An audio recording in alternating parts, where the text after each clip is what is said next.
Every night, just as the world quiets down, that's when the noise in our heads can get overwhelmingly loud. We've all been there, lying in bed, staring at the ceiling, trapped in a loop of endless thoughts about what we did wrong today and what tomorrow might bring. It's exhausting, isn't it? Well, you're not alone in this mental marathon. Overthinking can rob you of both your night's sleep and your daytime peace, akin to an insatiable itch. But what if I told you that there's a way to quiet those noisy thoughts?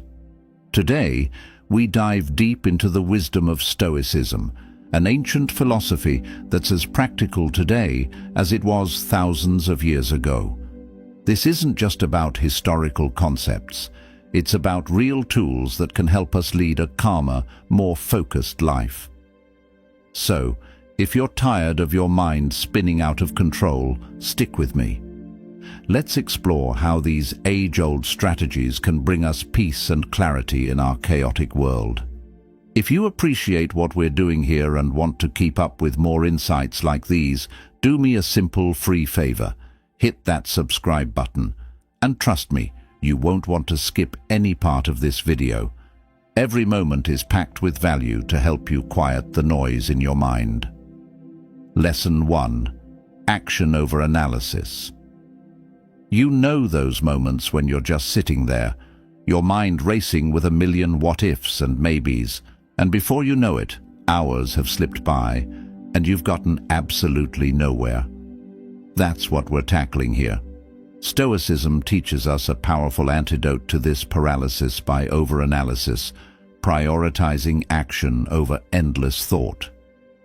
Think about the Stoic philosopher Marcus Aurelius, who said, "The secret of all victory lies in the organization of the non-obvious."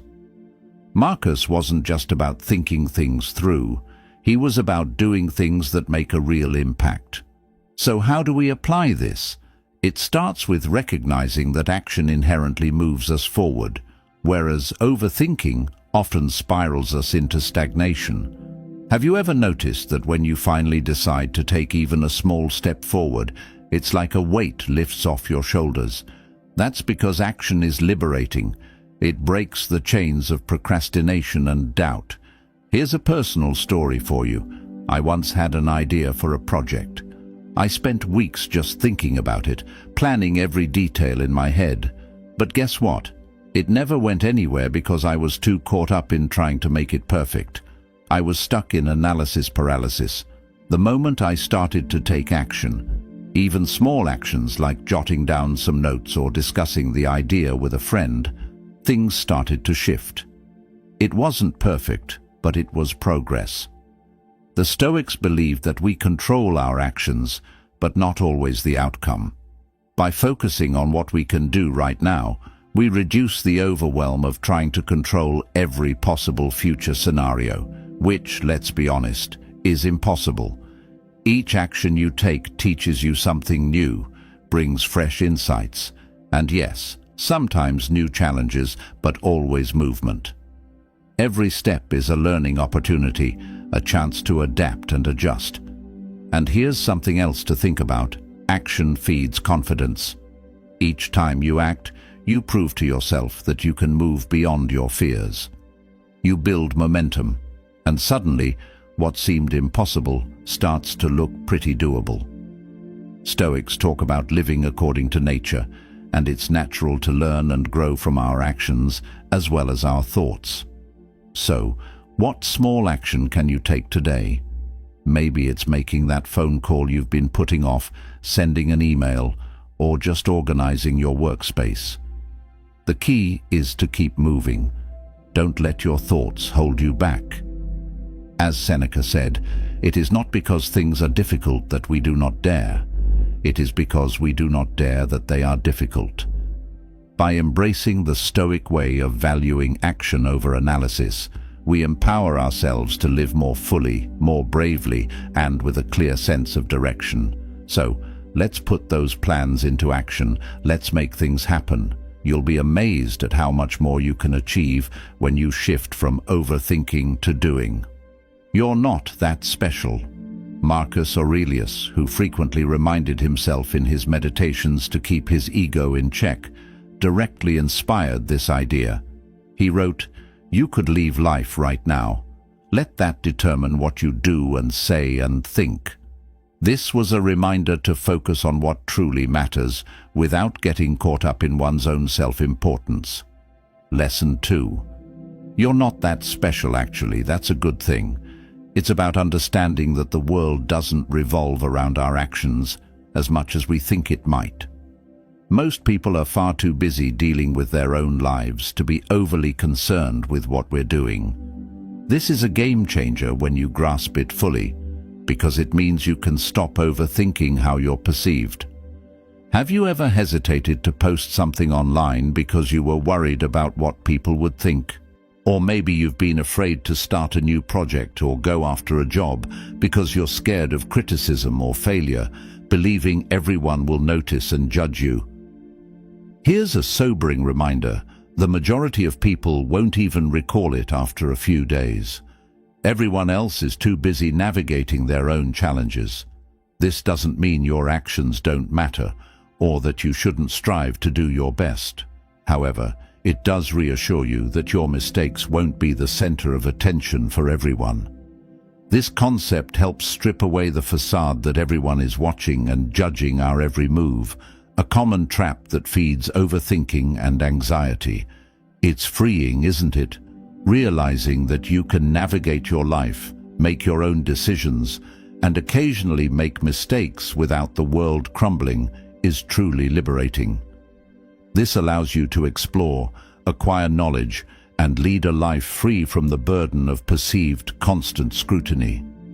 Here's where Stoicism plays a crucial role in understanding this concept. It instills in us a sense of humility and emphasizes the significance of pursuing self-improvement for its own merit, rather than seeking praise or avoiding criticism. Marcus Aurelius believed in leading a life of virtue and being true to oneself, not living for external validation. So, the next time you find yourself overthinking about how others might perceive your actions, remember this lesson.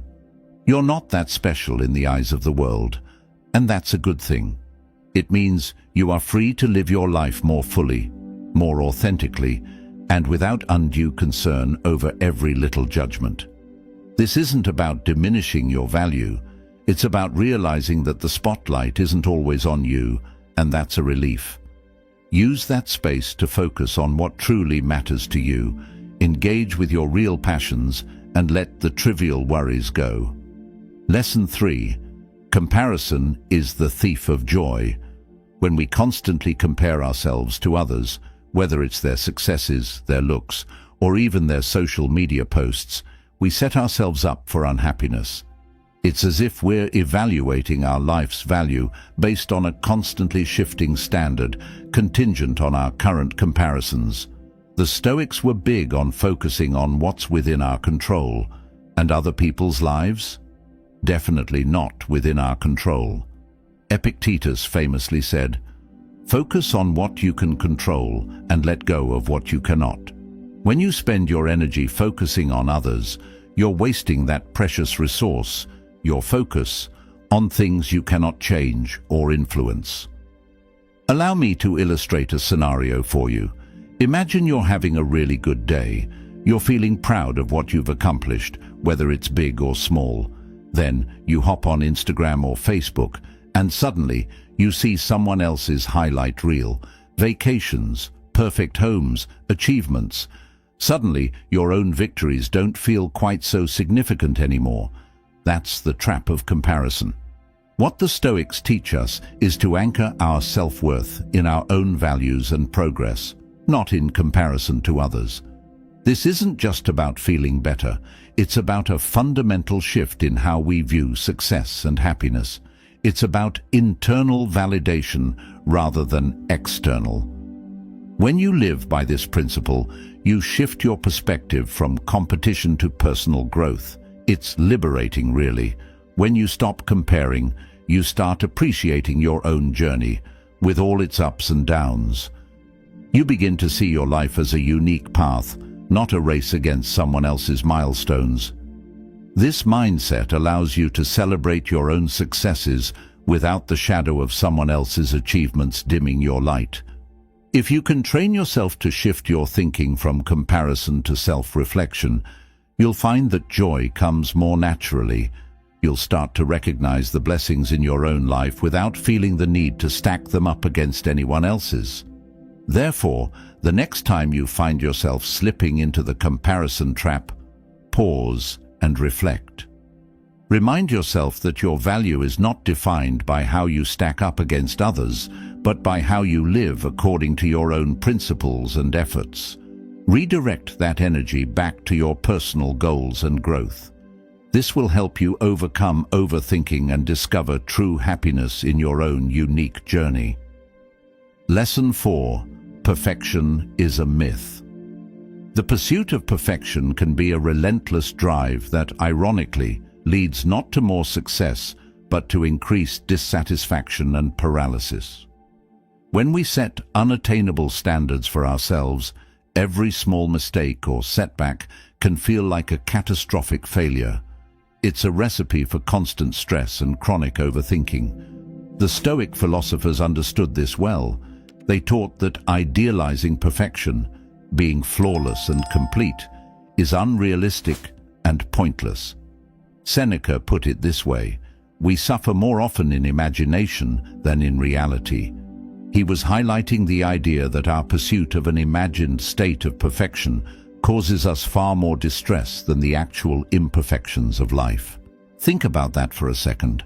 How often have you agonized over getting something right only to realize it was causing more stress than it's worth? Stoicism invites us to embrace imperfection, not as a flaw, but as a fundamental part of being human. By accepting that we are inherently imperfect, we can free ourselves from the impossible expectations that bind us and cause endless cycles of overthinking. This doesn't mean we shouldn't try to improve or grow, quite the opposite. It means recognizing improvement as an ongoing process, one filled with lessons learned from mistakes. Imagine if you could approach a new project or skill with the mindset that mistakes are not only expected, but actually valuable. How much more willing would you be to start something new, innovate, and take risks? This is the freedom that rejecting the myth of perfection offers. The Stoic approach teaches us that every imperfection is an opportunity to learn. Marcus Aurelius wrote, "The impediment to action advances action. What obstructs the path becomes the path itself." He's telling us that obstacles, imperfections, and setbacks are not just hurdles to overcome. They are integral parts of the journey that push us to grow and improve. So, as we move forward, let's shift our focus. Instead of aiming for perfection, let's aim for progress. Let's celebrate both the small victories and the big ones, knowing that each step forward is valuable. Let's learn to see the beauty in the imperfect, because it is our imperfections that make our experiences rich and our lives genuinely authentic. Let go of the myth of perfection, and you'll find that you're not just reducing overthinking, you're also opening up a whole new world of possibilities where growth is a joy, not a burden. Lesson 5. Your emotions are not your reality. It's easy to get swept away by our feelings, but it's crucial to remember that our emotional responses don't always represent the truth of our situations. Stoicism teaches us that emotions, while a natural part of our human experience, should not dictate our decisions or perceptions of reality. This idea is deeply rooted in the teachings of Stoic philosophers like Marcus Aurelius, who advised us to take a step back and examine our impressions. He encouraged us to ask ourselves whether our reactions are based on fact or if we are letting emotions cloud our judgment. He famously said, "You have power over your mind, not outside events. Realize this, and you will find strength." Think about the last time you felt overwhelmed by emotion. Maybe you were anxious about a big meeting or upset over a disagreement with a friend. In those moments, our emotions can overwhelm us, seemingly defining our entire reality. But here's the thing. Emotions are transient.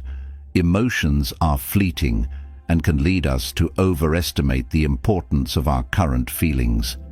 This Stoic lesson isn't about suppressing emotions.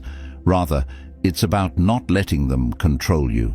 It's about achieving a level of detachment where you can acknowledge your feelings without letting them cloud your judgment. This is what the Stoics meant when they spoke about living a life of virtue, responding to life's challenges with reason rather than being led by fleeting emotions. Let's say you're feeling really down because you didn't get a job you interviewed for. Your initial emotional response might be to think you're not good enough or that you'll never find a job you love. But if you take a moment to step back and apply reason, you might see that this rejection is actually an opportunity to explore other options, to improve your interviewing skills, or to find a better suited role. By not letting your initial emotions dictate your reality, you open yourself up to more constructive and proactive paths. Practicing this can start simply. The next time you find yourself getting emotionally charged, take a breath and ask yourself, is my reaction based on reality or just my interpretation of the situation? Is there another way to view this? Often, just taking this moment can prevent you from spiraling into negative overthinking and help you approach situations more rationally. Epictetus taught, it's not the events themselves that disturb us, but our view of them. By changing our perspective, by questioning the validity of our emotional responses, we can change how we experience life's ups and downs.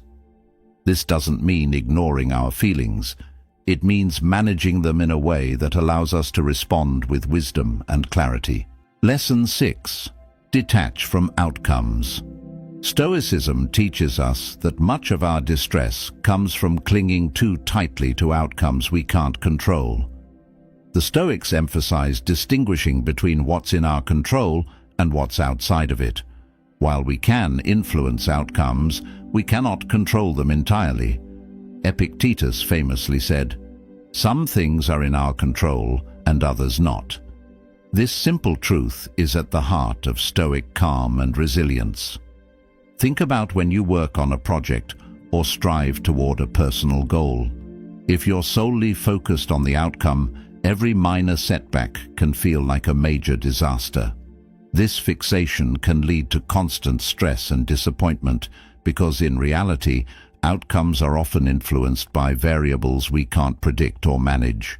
But what if you shifted your focus from the outcome to the effort itself? Imagine the freedom and satisfaction of knowing that your self-worth isn't tied up in the results of your actions, but in the quality and intention behind them. This is what it means to detach from outcomes. It's not about disregarding results, it's about not being defined by them. Let's apply this to something relatable, like starting a new diet or fitness routine. If you fixate solely on losing a specific amount of weight within a certain time frame, you're setting yourself up for frustration and potential failure. Instead, if you focus on developing healthier eating habits or enjoying your workouts, you shift your focus to the process. You begin to appreciate daily improvements in your energy and mood, direct results of your actions, things you can control. Weight loss then becomes a beneficial side effect, not the sole measure of your success. This Stoic approach helps build resilience. When outcomes aren't the end-all, setbacks become less terrifying. They're just part of the journey, opportunities to learn and adjust. This mindset fosters sustainable motivation because it's rooted in what you're doing right now, not in a distant, possibly elusive goal. Moreover, detaching from outcomes allows you to be more present and engaged in the task at hand. It enhances your performance because you're focused on the action, not distracted by anxiety over the results. Ironically, this can lead to better outcomes as you operate from a place of engagement and authenticity rather than fear and attachment. So, as we go forward, let's put this into practice. Focus on your actions, live according to your values, and do your best in each moment. Trust that by doing this, the outcomes will take care of themselves, one way or another. Remember, as Marcus Aurelius said, just do the right thing, the rest doesn't matter. It's a freeing way to live, and it drastically cuts down on overthinking and unnecessary stress. Lesson 7. The present moment is all you have. We often dwell on the past or worry about the future, but Stoicism teaches us that we only control the present. Marcus Aurelius, a staunch advocate of this idea, wrote, "Confine yourself to the present."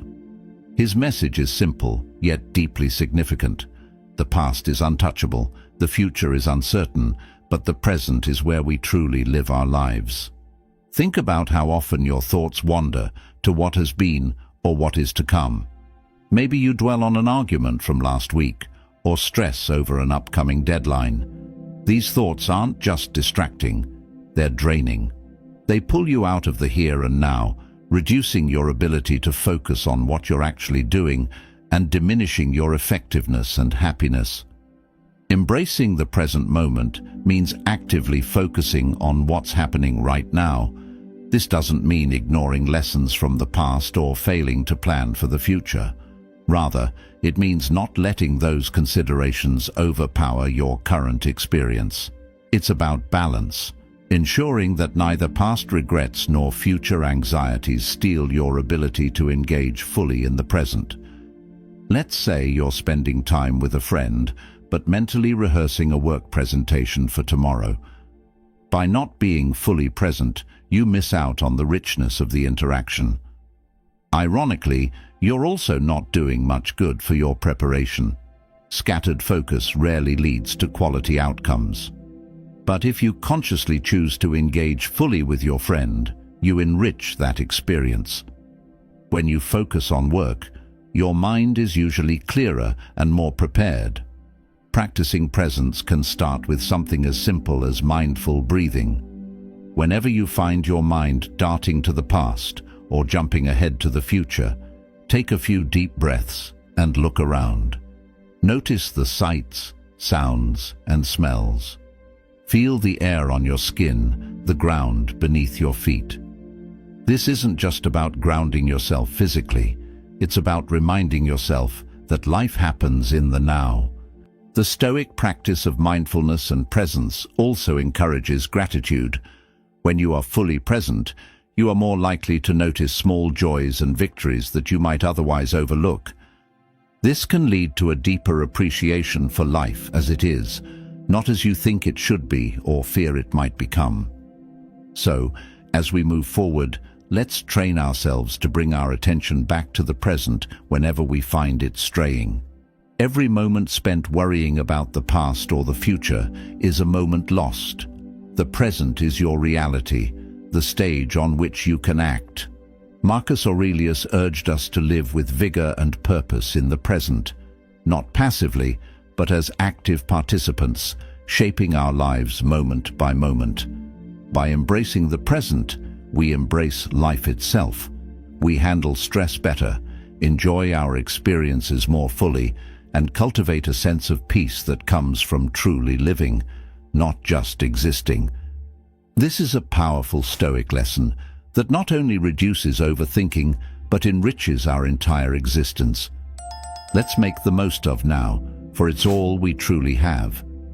That wraps up our exploration of how Stoic wisdom can transform the way we think and live. Remember, each moment you choose to be present and intentional is a step toward a more fulfilling life. Thank you for joining me here at Zen Stoic Mastery. If you found value in what we discussed today, please check out one of the suggested videos on the screen to continue your journey into Stoicism. We greatly value your presence and engagement. Until next time, Live fully and think deeply.